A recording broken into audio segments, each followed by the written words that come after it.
That's weird. Sorry about that, guys. But we are live. I hope I'm not going to have issues with you, XSplit. You've done me right. So, here's the deal, guys.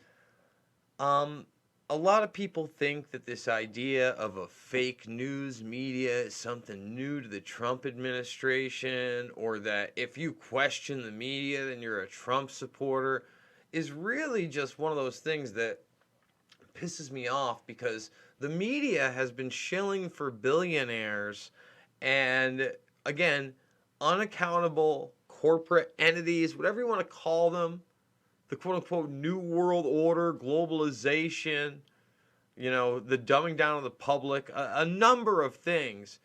And one of the most outward, ridiculous news pieces I always remembered and put in my documentary films was this one from, I believe it was Good Morning America on ABC News, okay, where they portray the people behind me, and I'm blocking Warren Buffett as Batman, but Mike Bloomberg, somebody that hasn't really proven himself a creep over the last 18 months yet, he's in charge of contact tracing here in New York during COVID 1984. Then you have David Rockefeller. Yeah, that David Rockefeller. Do I have to say anything else? Ted Turner, who is and has been somebody who's advocated for a population of around 2 billion on camera in the last decade. Okay? And then, of course, Bill Gates, who's now getting more and more press. And we just did a Bill Gates interview watch-along, where if you missed it, I'm just going to sum it up right here before we get into the meat and potatoes of this bad boy. Thumbs the video up, subscribe, and share. He sat there, smiled, and giggled like a little schoolgirl while discussing, the deaths of all these peoples and how it would be managed and how we would be locking down society till about 2022. That the vaccine that they were working on did indeed, have fever and illness effects for 80% of the people that took the round 2. He said at least 2 shots, by the way. That's at least. And that the shot itself, number 1, may not protect you from the virus, and number 2, may not even protect it from killing you. I mean, you go check it out yourself, but these are the people that they've been pushing, and this meeting was a eugenics meeting. That's all it was. It was a population control meeting, and they made it like, oh, look at these big philanthropists that care so much about everybody. Yeah, then why don't these people have running water systems? Tell me that. Tell me that. Working out, agriculture, infrastructure. Come on. I'm done with all these lies. So basically what we're going to do is we're going to play this whole thing, and I know I always interrupt. I'm not even going to interrupt this commercial for globalism, because I want you to see the whole prepackaged Johnny nonsense. Then what I'm going to do is I'm going to play a section from Shade the Motion Picture that gives you a much bigger picture of some of these players and why it's important and what they're really up to. Okay? So first off, I do want to say I'm fully demonetized here. What you're about to see could be harmful content, according to the overlords at Google and YouTube, unfortunately. So $5, $10, $15 means the world to me. Subscribe, share the content for sure. You can support me over at Rockfin. I'm a documentary filmmaker. We're going to be watching a piece of Shade today. They're all free in my documentary playlist section, okay? So without further ado, let's do it. Let's see how cool these guys are, and I'm not going to stop it. We're just going to play it through, and you decide for you. The price of admission is $1 billion and a philanthropic heart, and that meets the pricey requirements recently held in a secret meeting, a private meeting in New York City. ABC's John Berman has the scoop on who was there and what was going on. Behind closed doors on this New York campus, a secret gathering of some of the world's most powerful people. Gates, Buffett, Bloomberg, Winfrey. It was like the Super Friends. In the great hall of the Justice League, There are assembled the world's 4 greatest heroes. Together with others at the meeting, including George Soros, Ted Turner, David Rockefeller, they're worth more than $125 billion. To have been in the room and see this meeting of the minds really would have been a fascinating thing. That much money, that much power around one table. It begs the question, what were they doing? What were they scheming? Total world domination? This group, together for 6 hours, was talking about charity, education, emergency relief, global health. All my friends are philanthropic. Well, they probably wouldn't be my friends. An official at the Gates Foundation told ABCnews.com the overwhelming reason for the meeting was need. That was the issue that galvanized everyone to participate. Together, they've given away $70 billion since 1996. And with the sagging economy, their help could be just what struggling charities need. Charities are hurting, and somebody has to speak for all these charities, and if they want philanthropy to be robust in the future in the United States, these are the people where you really want to be talking about it. The new Superman and Wonder Woman, the super rich friends, not fighting bad guys, but fighting for good nonetheless. For Good Morning America, John Berman, ABC News, New York. And there you go. The super rich friends. They're here to save the world. Give me a break. I mean, they photoshopped these people's... He's the Green Lantern because he's the Microsoft guy, huh? He's great. We love it. He did the Xbox. That's how people think. All right? So now, in stark contrast to that, this actually, I'm going to... this excerpt here, it starts a little bit... before the next chapter because he really nails it here. It's about the regimentation of all human beings and what we do. And I have this article that I flash up there about smart cities. And again, in my state, Cuomo has said what? Bloomberg, unaccountable billionaire. What's he going to be doing? Oh, the contact tracing. Bill and Melinda Gates Foundation. Oh, what are they going to be doing? Education. But then you got Eric Schmidt reimagining the cities altogether, okay, with the smart cities. So because it started there, I'm gonna let this run for a little bit. Well, we'll see where we go. Thumbs the video up, subscribe, and share. It's government control of everything in our lives. Everything from the cereal you eat, everything to the air you breathe, how many times you flush your toilet. It's everything. And that's what they're trying to do, is micromanage how we live, who lives, where we live, what we eat, what we breathe, what we drink.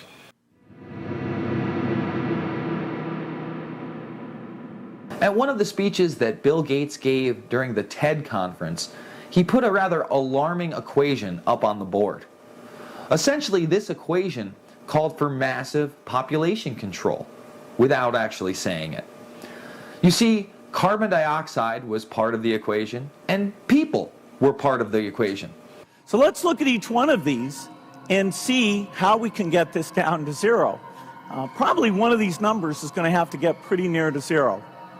That's back from high school algebra, but let's take a look. First, we've got population. The world today has 6.8 billion people. That's headed up to about 9 billion. Now, if we do a really great job on new vaccines, healthcare, reproductive health services, we could lower that by perhaps 10 or 15%. This was a multiplication equation. Now, anybody who's taken first grade math knows that 1 times 0 equals 0. 100 times 0 equals 0. So Bill Gates advocating getting one of these numbers down to 0 essentially calls for our deaths. Well, you can only have 0 carbon emissions if there's no life on the planet. It's an impossibility. Yet the ignorant people in the audience of Gates are cheering, applauding, clapping, and really have no idea what they're taking part in. Ultimately, what the powers that be are looking for, what the eugenicists are looking for, are two separate species, a worker class and a ruling class. The working class gets fed the GMO. The working class breathes the terrible air. They drink the polluted water. They used to call it the haves and the have-nots. It's going to become where your genes are literally going to tell them who you are and how much you're worth. Warren Buffett, who has been described by the mainstream media as the most successful investor in history, is yet another one of these eugenicists that attends meetings on population control. Portrayed in the media as nothing more than a billionaire, an investor, somebody to be endeared, to look up to, somebody holding an ice cream cone or cavorting with Bill Gates. However, Mr. Buffett is instrumental in many of the things that take place in the United States and around the world. Warren Buffett is invested in both sides of the coin in many of his dealings. Here's just a small example of some of the things that Warren Buffett is actually invested in. From Lowe's to Home Depot to Visa to MasterCard to Comcast and beyond. Warren Buffett was one of the attendees to this meeting on population control that included Michael Bloomberg, David Rockefeller, Bill Gates, and even Oprah Winfrey. Behind closed doors on this New York campus, a secret gathering of some of the world's most powerful people. Gates, Buffett, Bloomberg, Winfrey. It was like, well, it was like the Super Friends. In the great hall of the Justice League, there are assembled the world's 4 greatest heroes. Together with others at the meeting, including George Soros, Ted Turner, David Rockefeller, they're worth more than $125 billion. The new Superman and Wonder Woman, the super rich friends, not fighting bad guys, but fighting for good nonetheless. Sure you are. The oligarchy is not convinced by findings or statistics or a survey of the world that the world is overpopulated. The oligarchy has to believe that the world is overpopulated simply because they are oligarchs. In other words, it's a structural feature of being an oligarch. In the case of Greek antiquity, we have a very clear example of the connection between oligarchy and genocide based on the notion of overpopulation. We find that the Greek oligarchy, which speaks to some degree to us through Hesiod, was of the opinion that the Greek world and the Mediterranean world was overpopulated in 1000 BC. This is an astounding finding. 3,000 years ago, the oligarchy thought that there were too many people in Greece, too many people in Asia Minor, Anatolia, too many people in the Greek islands, too many people in the Eastern Mediterranean, Egypt, and so forth. Your confrontation with Ted Turner on the subject of basically eugenics and the fact that he's the head of the United Nations Foundation and has called for a massive population reduction. Well, one of our members, Gary, actually acted like he was for population control. Mr. Turner, I was wondering if you think it's a good idea to reduce 90% of the population because we are being overpopulated by a lot of... 90%. 80? Prince Philip said 80, sir. I go with 85. I think 2 billion is about right. Right, me too. Thank you. One child family, 2 billion. Now I want to stop it there, not only because he says that and he backs it up a little bit later. Just because I miss these days when people would actually go approach these billionaires and get them on camera.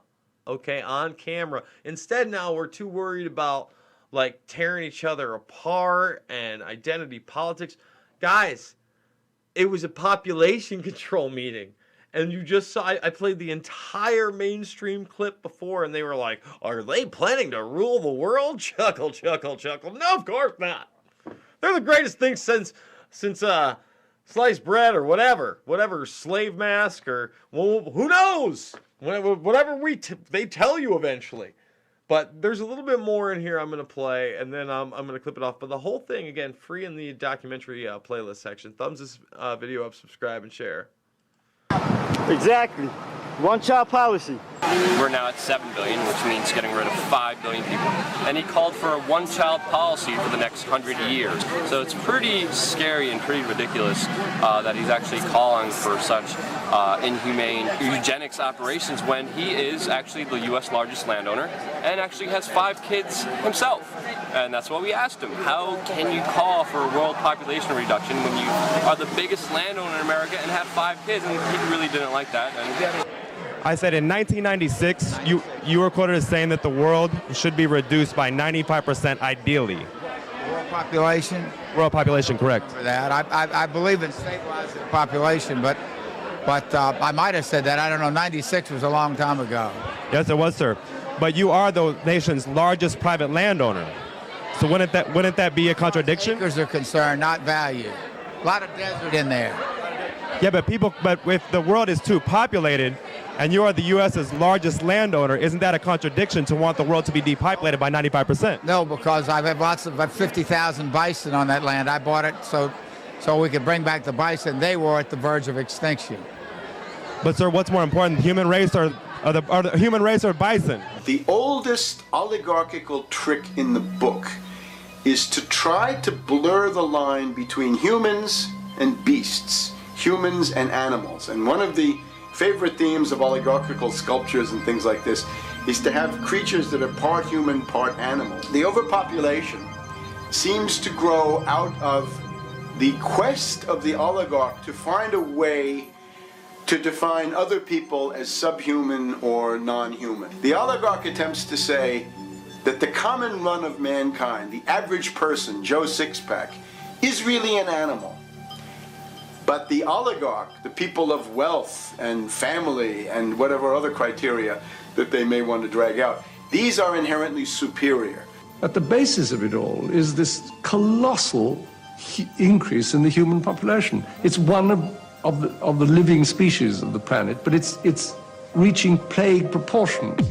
So that the answer to the problem that this creates tends to be the extermination of the poor, the useless eaters, the lower classes, the inferior racial minorities, of course, always a favorite target, an obvious target.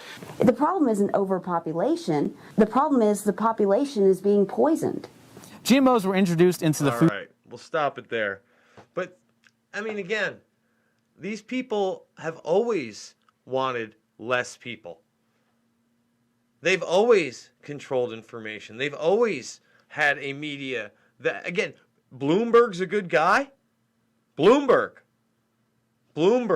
You saw him in a couple of those debates. Disaster. Bill Gates is a good guy. Again, how in the world are we going to bring that carbon number down to zero with human beings on the planet? Really, life on the planet itself is going to produce carbon. That's going to happen. But especially electricity out. Like, what is going on here? And you don't think that somebody like Ted Turner, who was a hypocrite, who also was a huge promoter of the military-industrial complex with CNN, period. Watch that first Gulf War coverage. It's disgraceful. I mean, these are small facets of the whole thing. But again, you can watch the whole documentary for free in the playlist section. Thumbs it up, subscribe, and share.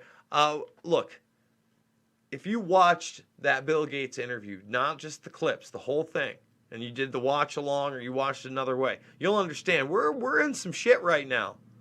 I mean, the guy is sitting there cackling like a schoolgirl while he's talking about controlling your life for the next year and a half, 2 years, and really forever, and bringing in a medical martial law tyranny on a virus that seems to have less than a 0.1% kill rate at this point, and is highly treatable.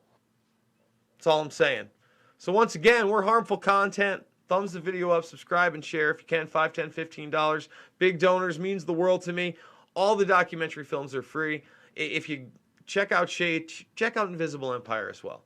It shows how they use these round table groups, how they use plausible deniability, how they use the shadow government, how they use outside intelligence agencies. Because this is not just one intelligence agency or one nation state. I truly believe that, especially you look at this was not a non-nation, this was one of the nation state job. You look at Event 201 and the players there and the players that are telling you what to do, whether it's the Bill and Melinda Gates Foundation and Johns Hopkins and the CDC in America and China and Johnson & Johnson, NBC Universal, the World Bank. You get the picture? It's a high-level collusion event. And again, you can also Support me over on Rockfin. Guys, thanks for joining me. I love you, and I'll see you on the flip side.